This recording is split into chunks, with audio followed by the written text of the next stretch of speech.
good on 99 FM. Like I mentioned earlier, we last week had 3 vibrant ladies who shared in on their 3-month internship journey. That's with the Ministry of Mines and Energy. And today, of course, like we always told you, every Thursday you get a mark on your calendar. We have our family from the Ministry of Mines and Energy. And today we're having a class of something slightly different, but we are joined by Mr. Badumisa Sibolile. How are you doing this morning? Good morning. I'm doing fine. Yeah. How are you? I'm Good great. morning to your listeners. Thank you very much. He is from the Ministry of Mines and Energy's Geological Survey Department. Now, alongside him is Rejoice Simon, who actually makes part of the 13 interns who recently joined or recently completed the 3-month internship at the Ministry. How are you? I'm good. How are you, Shanti? Great. Thank you very much. Welcome to the Crossover 99 FM. It is, of course, the Ministry of Mines and Energy news time right here in the studio. This is where we get a class of geography. If you never, ever had geography, this is a good time to actually tap into that. If you've always loved geography or anything in that sense of things, I think it's the only module in class I can think about. You know, if you're the girl who sat right in the front, yeah, I know you're very, very happy today as well, all right? Now, today we are, of course, going to be looking at quite a number of things. They actually are here to talk to us about the role of geochemistry that's in both human and animal lives, otherwise known as medical geology, and how it also impacts our daily lives. Now, don't worry. I know you're thinking, what is medical geology? You're saying things. We're all in class, and that's why that is our guest in studio today. Maybe because my listener will most now think we are not serious. We are just going to go on and talk about things as if they know. Let's get into breaking down what medical geology is and how it is or its importance in our daily lives. Thank you. So let's get started. Yeah. I heard you speak of geography. Uh-huh. Yeah, well, while that is important part of this business, Yeah. we are exclusively from the Geoscience fraternity. Nice. So this morning we are going to be talking about the concept of medical geology, which is a field of geoscience. Yeah. Geoscience is quite broad. Yeah.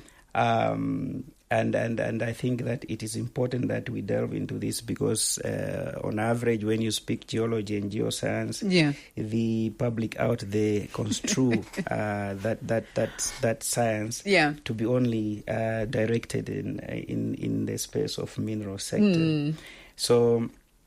So the concept of medical geology, I always want to start with a short disclaimer to my learned colleagues in the medical field. Yeah. That we are trained geologists or geoscientists and not medical people per se. Okay. So we apply the knowledge of geology or geoscience into the arena of medicine. Okay. So in a nutshell, when you talk about medical geology, we refer to the interaction of geological processes and factors and how that relates combined to the aspects of human and animal health. Okay. To an extent, we can also add the plants as well, your crops, although that is also a little bit of a different field altogether. So that interaction, because remember, our environments, wherever we are, they are largely geological in nature. So 100%. what we eat, what we inhale, what we drink, ultimately has a geological aspect to it. Okay. So in a nutshell, when we speak medical geology, we are referring to these different geological processes and factors and how both of them or all of them combined relate to our human and animal health in a nutshell. Okay. Yeah. Well, I'm glad you are tuned in because you didn't miss that class. We have quite a number of things we're also going to be tapping into. I think the next thing is really how does medical geology affect our daily lives? You did mention quite a number of things. You know, it comes from how we breathe, what we're inhaling, exhaling, you know, stuff around us. But really, how does it affect our daily lives, this day-to-day thing that we're doing? Yeah, and that's one of the things that the ordinary person out there might not take serious. Take, for example, that the maize crops that you are eating, they grow in the soils. So the soils provide nutrients for these plants to grow. So if the soils have certain elements or chemicals, if you may, that are toxic now in higher quantities, we usually say something is toxic if it's way elevated above in excess above recommended levels. So if a certain mineral or element is toxic in that particular area where you grow your crops, so by you eating these crops, you ingest what has been absorbed from the soils. So and I always say this, that usually these processes happen now. You might not see the immediate consequences, but as you grow older, maybe 10, 15 years later, you start to develop these terminal illnesses here and there, in which case usually, of course, your medical people are going to advise you accordingly, but usually it might be a bit late to intervene. And this is where we come in from the geoscience field, specifically geochemistry, to say we map our grounds, we map our soils, so we determine what our soils contain. After having done that, then we are able to say maybe in a particular area there's elevated levels of a certain element. We are able to advise the people in that particular vicinity to be aware of this, so we can devise remedial measures. All right. I think that speaks to the role that Namibia's geology plays in the health of its people, which you just highlighted there. But also just looking at other things like mineral deficiency, maybe something that somebody might have come across, but they're like, what is that? But thankfully you are in studio. When we speak of mineral deficiency, what is it, and what are some of the minerals that could actually be lacking in either us as human beings or animals? Let me also address that one. So a deficiency is a lack of.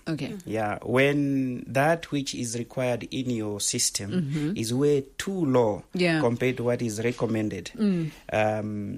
So that's deficiency. If that particular element is highly elevated, it becomes toxic. So your biological system functions in a way that all that is required for you to function properly must be balanced. So we have quite a number of elements or minerals that can be deficient in the human bodies. For example, if you have a deficiency of vitamin D, we know that deficiency in vitamin D always results in what we have seen as rickets, the bent limbs. That's lack of vitamin D. We also know, for example, that iodine. If you lack iodine, we develop what we term a swollen gland here by the neck. We call that typically goiter. So all these are the things that with an informed when we do mapping, we are able to take informed decisions because we will know in which particular area do we have a deficiency in iodine, for example. So that is just one or two of the examples I can mention now on deficiencies and toxicities. All right. Well, a very good morning to you. In case you're joining in, that is Mr. Badumisa Sibolile from the Ministry of Mines and Energy's Geological Survey Department, giving us what you thought was just, I'll tune in and listen. I'm feeling very much like I think Mr. Sibolile needs to consider a career in, maybe being a lecturer or something. I'm loving this class. But I guess that's a conversation for another day. We're also going to be talking to Rejoice shortly about her research that focuses on geophagic clay. Don't fight me. She'll tell us all about it after this. Still with us on your Feel Good Station 99 FM, and we are still out here with our family. That is from the Ministry of Mines and Energy. That is Mr. Badumisa Sibolile from the Ministry of Mines and Energy's Geological Survey Department. Literally got me feeling like I probably need to switch careers right now. Yeah, maybe I should do this one part-time and move a little bit more onto the other side of things. But also alongside him is Rejoice Simon, who also will then be joining us through, that is her research that focuses on geophagic clay. You, Rejoice, my people might fight me for this one, but I'm glad you're here because... Hey, yeah. Easier for them. Yeah. Can you explain to us what that is and why you chose this one specifically? Okay. My research topic is basically the characterization of the mineral composition of geophagic clay minerals in northern Namibia and how it impacts human health. Okay. So basically the idea around it is to combine environmental geology with public health data. Okay. Where we will analyze this different geophagic clay, which is basically... clay that we consume. Okay. The termite mounds in northern Namibia. Yeah. Very common, especially in pregnant women. Yeah. Yes. When you said we consume, the first thing I know is I had a friend when she was pregnant, she had this craving. Yes. And I was like, okay, maybe that's it. That's because there's a deficiency lacking. Okay. Yeah, that's where. Okay. Yes. That's the deficiency that missed it. Okay, nice. Yes. So, yes. So. Yeah. That's basically the highlight in terms of that.